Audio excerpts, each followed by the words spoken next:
Bueno, entonces seguimos adelante con las acciones básicas de control. La clase pasada estuvimos hablando de estas acciones que llamamos PID. Hablamos también de este mapa conceptual de la materia. Estuvimos contando de dónde partíamos, ¿sí? De un sistema físico, una planta y ciertos requerimientos o especificaciones de diseño, usando todas las herramientas matemáticas que desarrollamos a lo largo del cursado, llegamos a desarrollar las capacidades para diseñar controladores.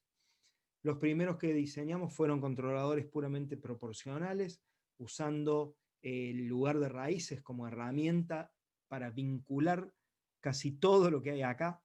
El lugar de raíces es genial porque resume muchísima información de lo que hemos ido viendo a lo largo de la materia.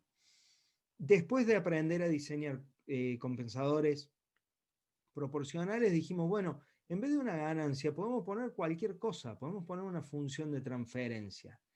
Y entre todas las funciones de transferencia que se pueden poner como controladores, elegimos estudiar una, que es la acción de la función de transferencia conocida como PID, compensador o controlador proporcional integral derivativo. Estuvimos viendo las propiedades de la acción proporcional, de la acción integral y de la acción derivativa, y en el práctico vieron cómo usar una técnica que se llama técnica de cancelación de polos dominantes para diseñar, o sea, para fijar los parámetros de este tipo de controladores. Hemos estado haciendo a lo largo del curso mucha simulación usando la herramienta de software Octave. Esa herramienta nos ha ayudado para determinar cómo es la función de la respuesta temporal de los sistemas a lazo abierto, a lazo cerrado, a lazo cerrado cambiando controladores. Y lo que nos queda es, o sea, hasta acá, hasta simulación, ya hemos visto cómo usar la simulación incluso para rediseñar algunos parámetros o reajustar algunos parámetros de nuestro controlador, o incluso reajustar las especificaciones de diseño, porque a lo mejor tenemos requerimientos funcionales que son muy estrictos para nuestro sistema. Hasta acá hemos llegado. Ahora, ¿qué sigue? Bueno, lo que sigue es cómo sacamos este controlador que hemos diseñado acá al mundo, porque esto es un sistema físico. Nosotros lo metimos en la computadora, lo metimos en el papel y el lápiz para tener una representación simbólica y poder trabajar con él, pero lo cierto es que el sistema está afuera y de alguna forma al controlador hay que sacarlo. La implementación históricamente se hacía con electrónica, componentes electrónicos discretos, resistencias, capacitores, amplificadores operacionales, transistores. Por eso esta materia, esta rama de la ingeniería, siempre estuvo muy asociada con la ingeniería electrónica, aunque nace en la ingeniería aeronáutica, en la ingeniería mecánica, ¿sí? Que son las áreas del conocimiento donde primero se fueron aplicando estas técnicas. Lo que pasa es que, claro, la implementación electrónica de un controlador es más sencilla que la implementación mecánica. Y ahora esto se corre un paso más allá y pasamos a implementar las leyes de control en computadoras. O sea, vamos a ver cómo podemos transformar este controlador en código que va a correr dentro de una computadora. Dentro de una computadora que puede ser un microcontrolador de la familia Arduino, por ejemplo, de la familia PIC, puede ser un DSP, puede ser una single board computer como es la Raspberry, o incluso una PC o una notebook con ciertas restricciones y normalmente en el caso de usar una PC o una notebook con la ayuda de hardware de interacción, porque ustedes vieron que entrar y salir de la computadora es bastante difícil. Si uno no tiene, no sé, un dispositivo USB, por ejemplo, o Ethernet o Bluetooth, no es tan fácil comandar una llave, por ejemplo, desde desde una computadora, hacer un on-off desde una computadora. Entonces, para la implementación en una computadora seguramente vamos a necesitar algún tipo de hardware, una plaqueta de adquisición o algo de eso, pero también se puede hacer. O si no, podemos directamente adquirir hardware que se dedique específicamente a la implementación de leyes de control, que es un poco por donde vamos a empezar la clase de hoy. Por ejemplo, acá tenemos distintos dispositivos que nos permiten controlar algún sistema. Estos dos particularmente, estos son dispositivos COTS, o sea, Commercial Off the Shelf. Lo escribo acá.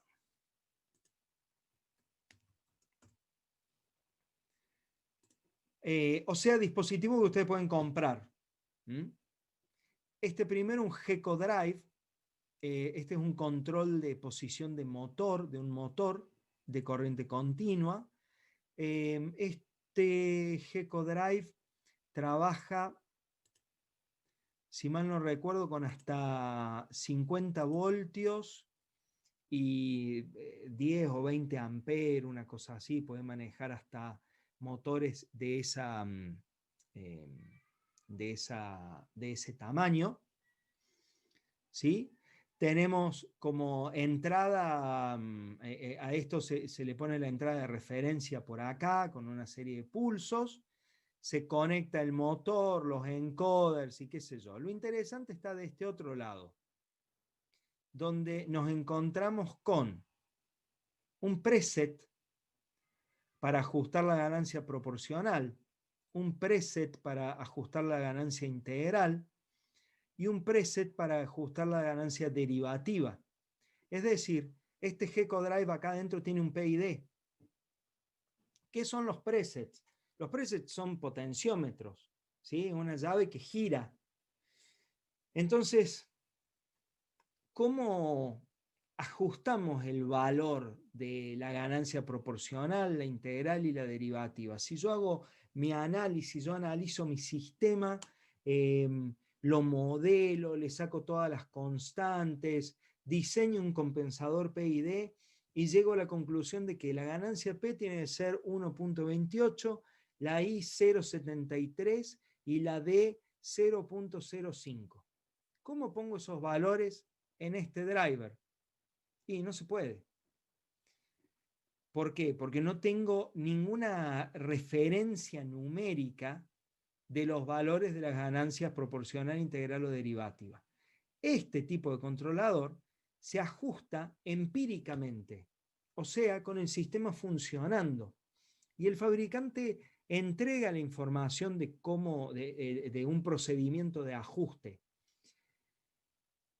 Pero para ajustarlo, para saber lo que uno está haciendo, es muy importante conocer qué hace la acción proporcional, qué hace la acción integral y qué hace la acción derivativa. Si ustedes saben qué hace cada una de estas acciones, que es lo que vimos la clase pasada, no deberían tener problema en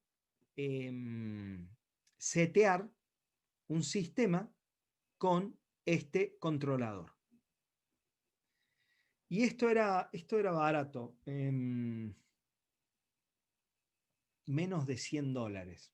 Yo sé que $100 ahora con nuestro tipo de cambio es una locura, pero si lo piensan en horas de ingeniería, no es nada. Si quieren ir un paso más allá, tienen este driver, por ejemplo, de la empresa Robotech. Este driver costaba algo así como $150 FOB, o sea, en la puerta de la fábrica. Después eran otros $150 para importarlo, pero de cualquier forma, $300 si lo pasan a horas de ingeniería no es un precio significativo. Este driver puede comandar dos motores de 70 voltios, 20 amperes, una cosa, perdón, 70 voltios, 150 amperes. Esto es una bestia. 150 amperes, una barbaridad. Y acá ya ven que tiene un puerto USB. Este driver viene con un software para el ajuste del driver. Entonces, en el software, ustedes pueden elegir la configuración, si quieren trabajar a lazo abierto, a lazo cerrado haciendo control de velocidad, control de posición, control de torque, pueden ajustar los parámetros del PID, porque tiene también incluido un PID para el control. Pueden correr un script dentro del driver, ¿sí? Este puerto, por ejemplo, este es un puerto serie común. Este otro es un puerto de entradas y salidas analógicas y digitales. Entonces ustedes del driver, desde el GUI, perdón, desde el GUI, desde el software, pueden decir, bueno, en el pin 1 pongo una entrada digital que cuando se cierre, cuando ese pin se cierre, voy a mover el motor hasta tal posición, ¿sí? Y todo eso lo pueden ir ajustando usando el script. O sea, lo pueden ir programando. Aparte, los dos, por supuesto, tienen 1.000.000 de protecciones, ¿no? Protecciones contra sobretemperatura, cortocircuito, circuito abierto, bueno, no sé, sobretensión, lo que quieran. Por eso, la verdad que estos $150 para el producto que es un regalo. Y después tenemos un PLC, ¿sí? Este es el estándar esta es la computadora estándar que se usa en la industria, el PLC. Es más que una computadora, es un microcontrolador. Se puede programar en un lenguaje similar al C o en un lenguaje gráfico llamado ladder. De estos PLC hay de muy diversos tipos. Hay empresas en el país, hay empresas que tienen representantes en el país, como Siemens o Telemecanique, que hacen que uno siempre tenga soporte técnico, que los precios sean más o menos acotados, que la garantía no sea un problema. Estos deben andar, hay alrededor de 10.000 pesos ya uno puede conseguir un PLC. Bueno, ese último precio no sé si está muy actualizado.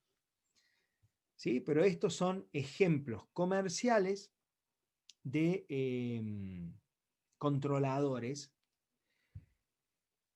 que tienen dentro una ley de control tipo PID para que ustedes ajusten. O sea, en cualquiera de estos tres, usando cualquiera de estos tres, ustedes lo único que deberían ajustar son los parámetros de la ley de control.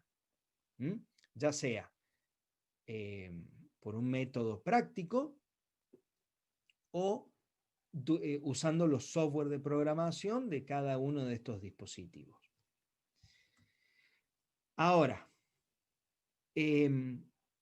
esto es si tenemos un presupuesto importante. Si no tenemos un presupuesto importante o si estamos haciendo alguna prueba básica o a lo mejor tenemos algún otro tipo de restricción, por ejemplo, de peso. Tenemos una restricción de peso porque lo que queremos comandar son, no sé, los alerones de un UAV, ¿sí? De un avión no tripulado, entonces el peso ya pasa a ser un problema, o de tamaño. Entonces podemos diseñar nuestro propio controlador usando electrónica también comercial. La electrónica en los últimos años ha cambiado radicalmente su principio de generación. Es raro ya diseñar lo hablo ahora como electrónico, ¿no? Yo no sé si me pondría a diseñar un driver para un motor o diseñar el adaptador de señal de un determinado sensor.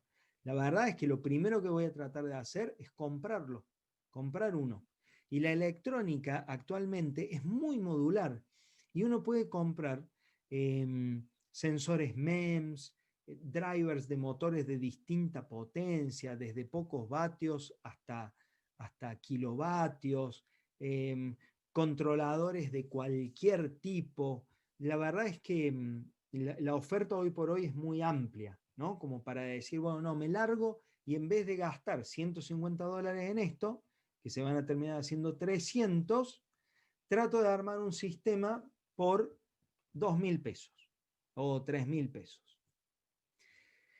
En ese caso, ustedes van a tener que codificar seguramente e implementar el PID en un microcontrolador o en una single board computer. ¿Mm?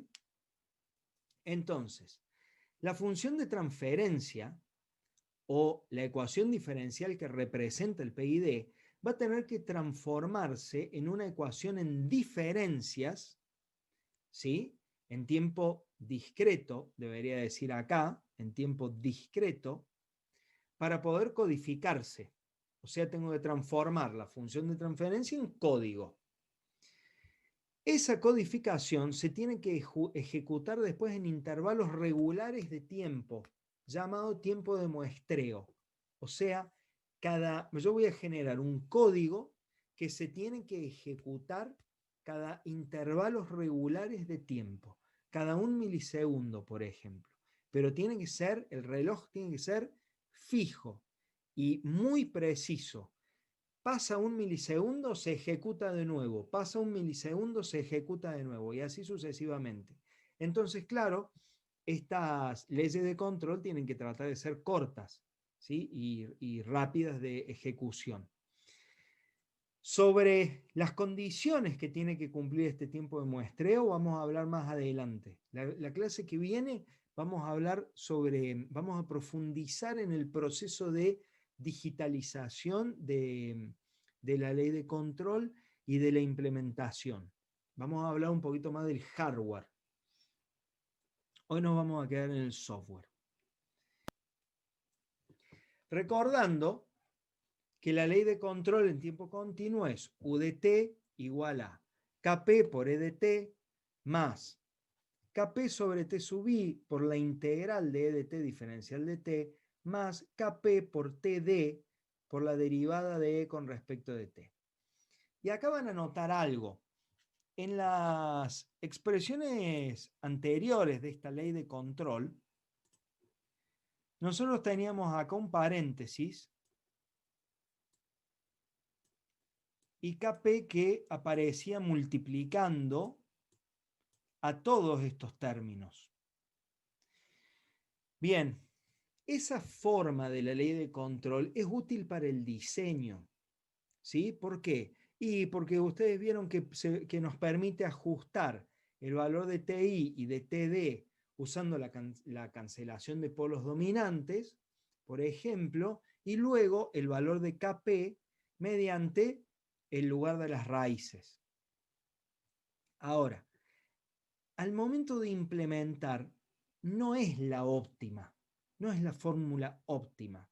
¿Por qué? Primero porque la ganancia Kp afecta tanto a la acción integral como a la acción derivativa.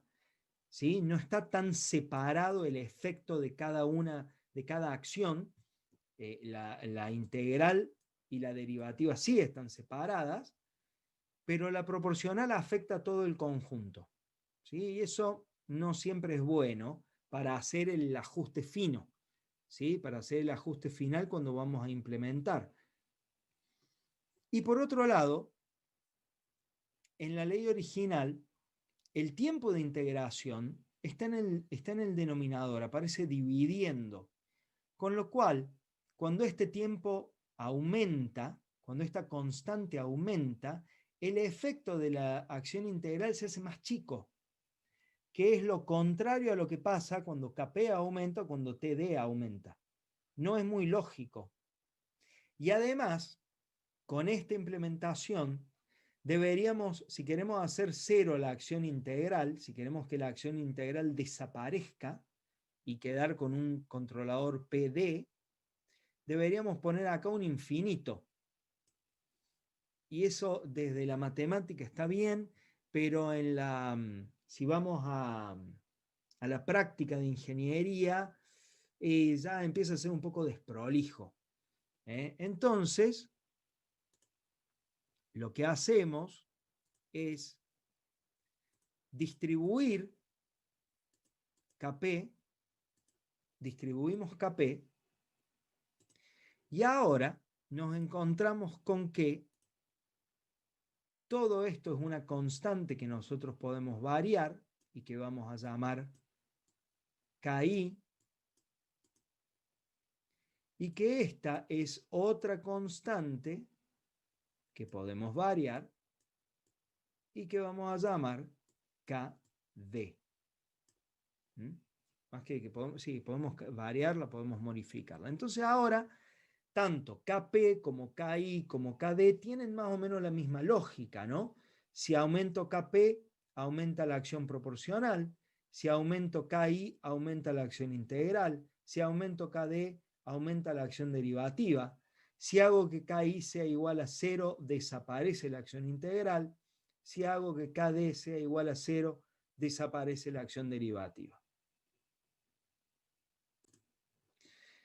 Vamos a ver ahora cómo discretizamos estas acciones.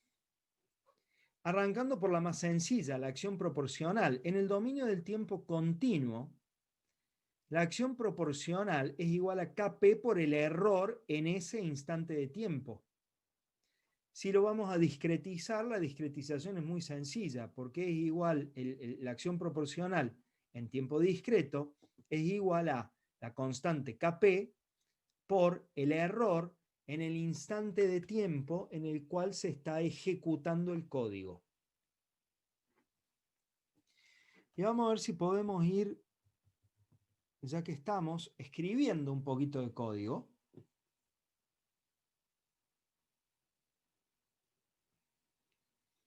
A ver si le podemos ir dando forma a esto. Y como para poder programar algo en algún lado, podemos hacer, por ejemplo, una función float PID que tenga como parámetros la referencia y la señal de salida del sistema, ¿sí? Bien, entonces, acá ¿qué podemos hacer? Bueno, definimos una constante Kp que sea igual a, no sé, 1. Y luego una variable E, que va a ser el error, que va a ser igual a R menos I. ¿Sí? Esto entonces esto se comentaba con así. Error. Error en el instante K. En el instante de tiempo K. Esto es ganancia proporcional. Bien, ya tenemos el error. Entonces ahora podemos decir que este otro nuevo float P, la acción proporcional, va a ser igual a Kp por E. Esto es acción proporcional. Y luego podríamos generar otra variable acá. Bueno, lo voy a poner por acá. Float U. Esto va a ser la acción de control.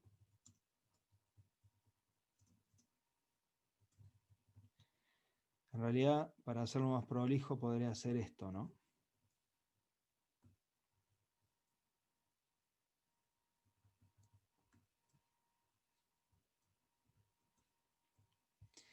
Y por ahora, como lo único que tengo es un controlador proporcional, mi acción de control U es igual a P, y ahora devolvemos esa acción de control para que el sistema la saque, para que alguna otra función la saque de nuestro microcontrolador, ¿sí? Acá en el loop, que es la función que se va repitiendo dentro del microcontrolador Arduino, podríamos decir, por ejemplo, podríamos llamar a podríamos tener float R, la referencia y la señal de salida del sistema. Y podríamos tener una función que sea adquirir referencia, ¿sí? De una interfaz de usuario, por ejemplo, de donde sea, y otra función que sea adquirir salida,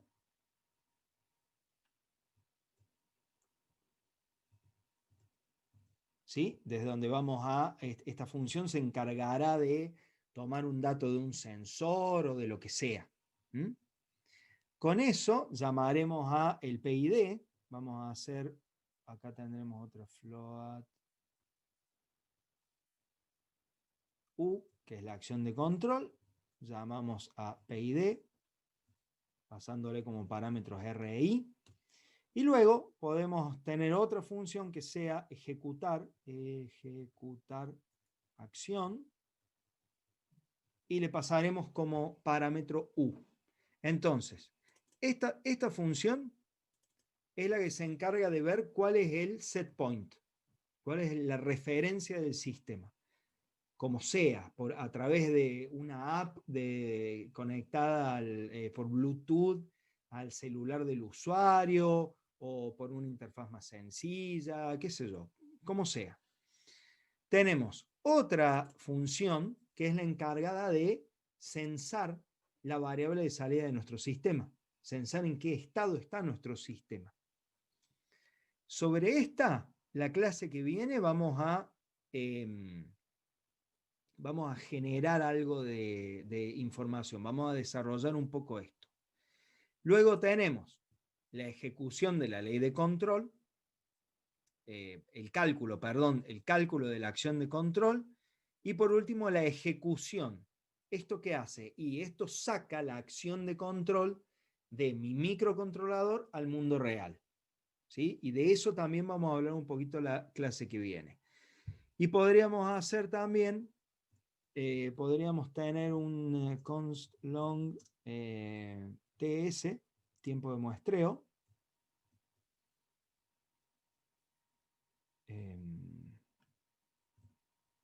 en milisegundos.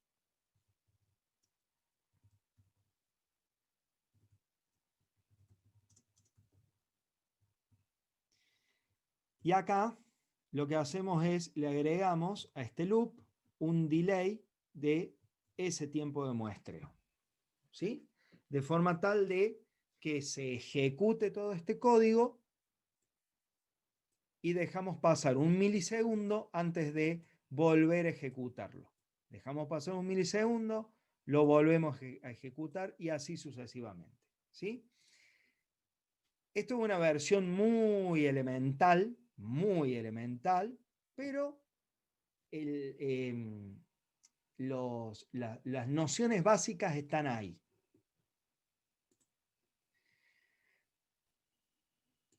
Bueno. Excelente, excelente. Bueno, seguimos adelante entonces.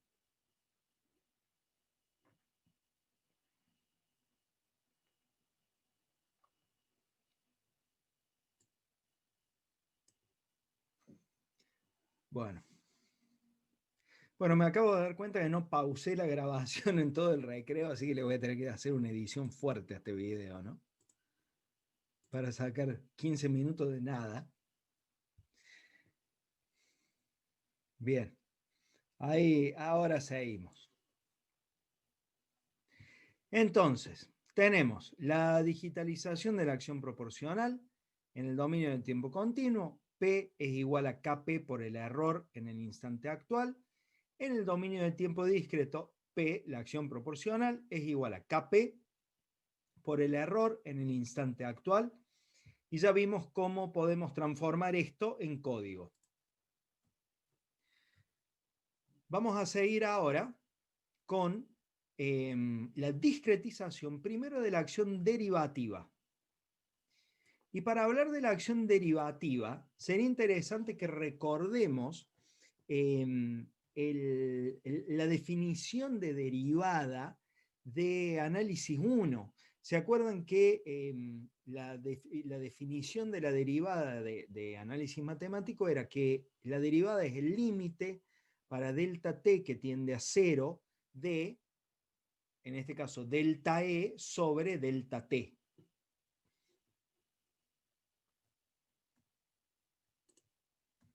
Es decir, si nosotros tenemos una señal,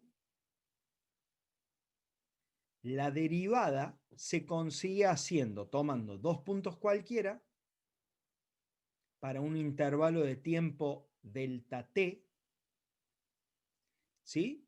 Fijándonos en el valor que toma en cada uno de esos instantes de tiempo, ese va a ser nuestro delta e, y la derivada va a ser buscar el límite, o sea, tratar de acercar estos dos instantes de tiempo tanto como se pueda, de manera tal de conseguir, por ejemplo, una recta tangente a este punto. Supongamos a este punto, al instante de tiempo tk. Lo que trataríamos de lograr es una recta tangente a ese instante de tiempo si lográramos acercar este punto tanto como sea posible a este otro. Ahora bien,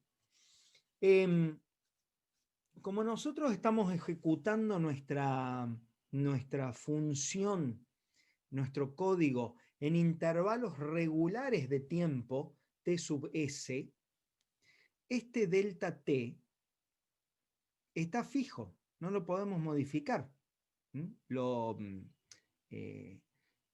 lo podemos achicar tanto como querramos, sino que va a depender básicamente del hardware en el cual nosotros estamos implementando nuestra ley de control. La cuestión es que es un valor fijo, así que este delta t va a estar fijo. ¿Y el delta e qué es? Bueno, el delta e va a ser el valor del error en el instante de tiempo actual, en el instante de tiempo en el cual estamos ejecutando la función, menos el valor del error en el instante de tiempo, en la ejecución del código anterior. En la ejecución anterior. Entonces, si en el dominio del tiempo continuo la acción derivativa es Kp por Td por delta E, por derivada de E con respecto de T, en el dominio de tiempo discreto, la acción derivativa es Kp por Td por el error en el instante de tiempo actual menos el error en el instante de tiempo anterior dividido T sub S. Con la salvedad de que nosotros podríamos reemplazar esto directamente por una constante de tiempo K, una constante de tiempo, una ganancia KD. Entonces, tratemos de codificar esto.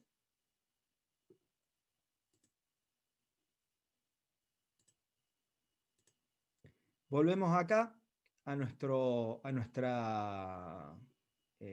IDE de Arduino. Ahora vamos a tener que ir definiendo entonces la constante const float KD igual a 0.5, por ejemplo, ganancia derivativa. Vamos a tener que definir el tiempo de muestreo, T sub S, ¿sí? Si bien ya lo definimos acá está para una función, por lo tanto, para esta otra o hacemos este T sub S global, que lo podríamos hacer. Hacemos T sub S global, entonces ya no lo tenemos que definir acá. Pero lo que sí vamos a necesitar es una variable estática que me deje guardar el valor del error entre cada iteración. Entonces vamos a llamar a una static float e en k-1, ¿sí? Y lo vamos a inicializar en 0. Y esto va a ser valor del error en la ejecución pasada. Bien, con eso creo que estamos. Habíamos definido la acción proporcional acá. Podemos hacer lo mismo con la acción derivativa. D va a ser igual a KD por E, el error actual, menos E en K-1, el error en la ejecución anterior, dividido el tiempo de muestreo, pero guarda acá, por 1000. ¿Por qué el tiempo de muestreo por 1000? Porque si ustedes recuerdan, habíamos definido el tiempo de muestreo como un milisegundo. Como un milisegundo. Y para que esta ecuación sea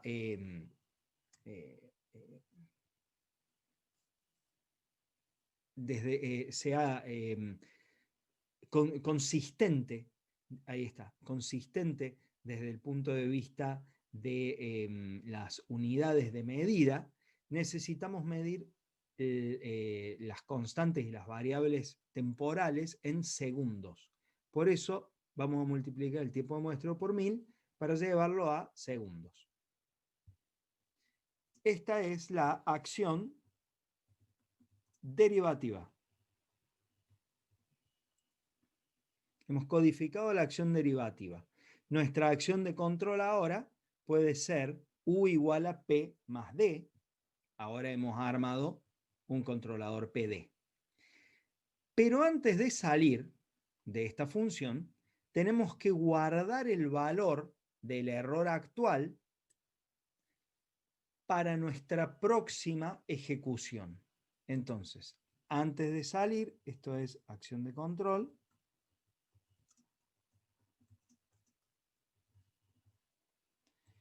Y acá vamos a hacer E en K-1 igual a E. Esto es la actualización del valor del error para la próxima ejecución. Entonces nosotros ejecutamos este código una vez. La primera vez que lo ejecutemos, esta variable en K-1 va a estar inicializada en 0, ¿sí? Pero no hay problema. Ejecutamos todo esto, actualizamos el valor de E en K-1, salimos de acá. Cuando volvemos a entrar, tenemos en E K-1 el valor del error de la ejecución pasada. Calculamos la acción derivativa, volvemos a actualizar y así sucesivamente. Con este código nosotros podemos implementar un PD.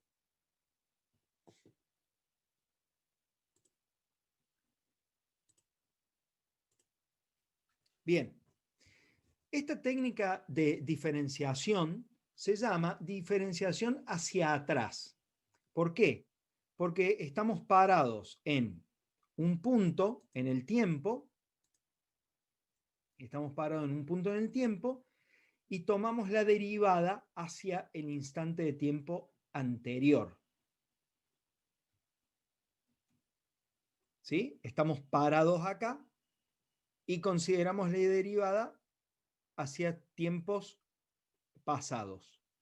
Pero también podríamos considerar parados acá, tomar la derivada hacia adelante, hacia el futuro, ¿sí?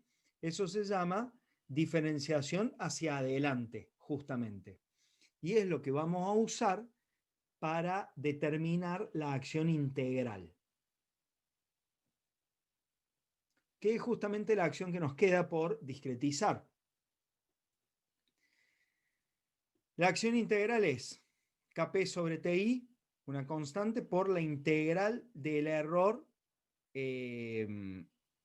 a lo largo del tiempo. Lo que podemos hacer acá es diferenciar en ambos miembros, de forma tal que esta ecuación se transforma en derivada de I con respecto de T igual a Kp sobre Ti por el error de tiempo actual.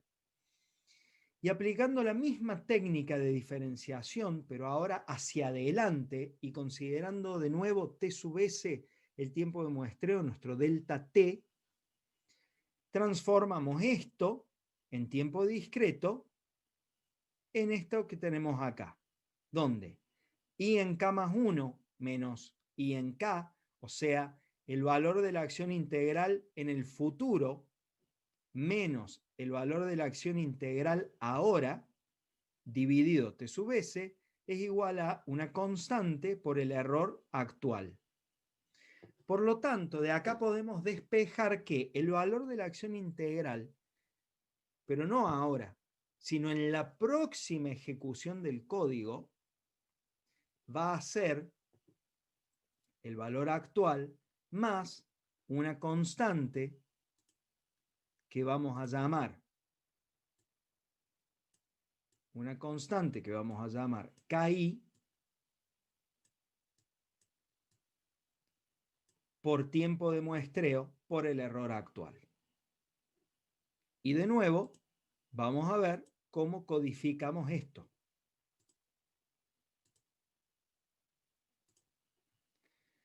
Bien, volvemos acá. Para empezar vamos a necesitar una constante integral.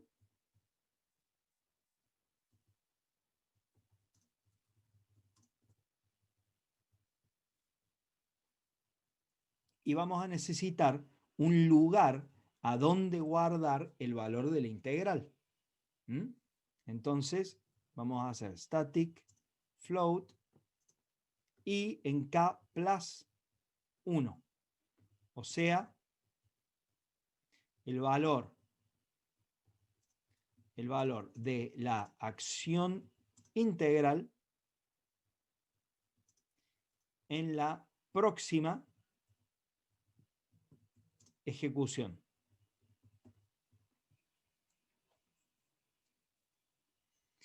Muy bien. Bueno, ¿y qué vamos a hacer acá?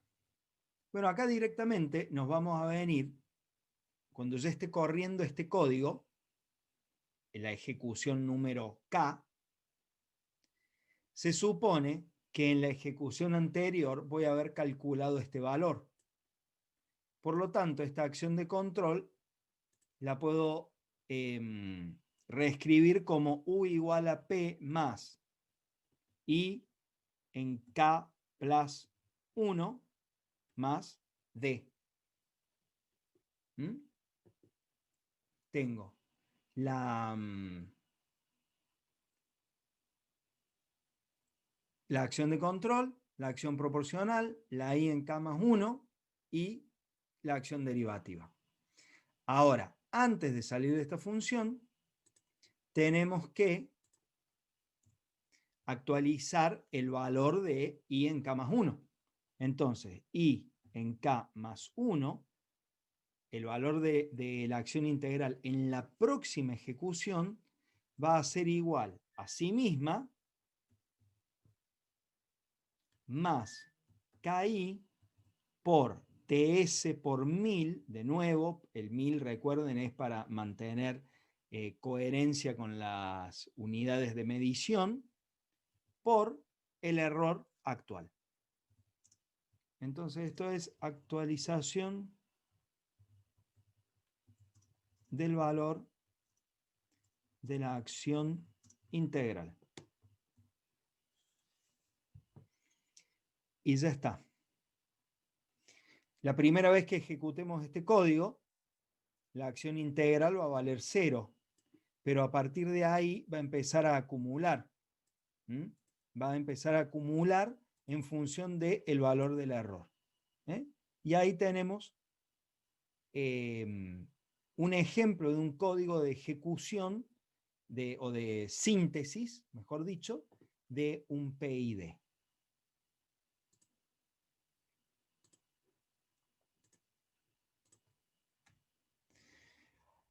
Acá tenemos el resumen de la implementación y un ejemplo también de codificación, un poquito más complejo que el que yo les mostré recién, pero es básicamente, en esencia, es lo mismo que hicimos. Y si no lo quieren hacer ustedes al PID, si no lo quieren codificar ustedes, siempre pueden buscar una librería que lo haga, ¿no?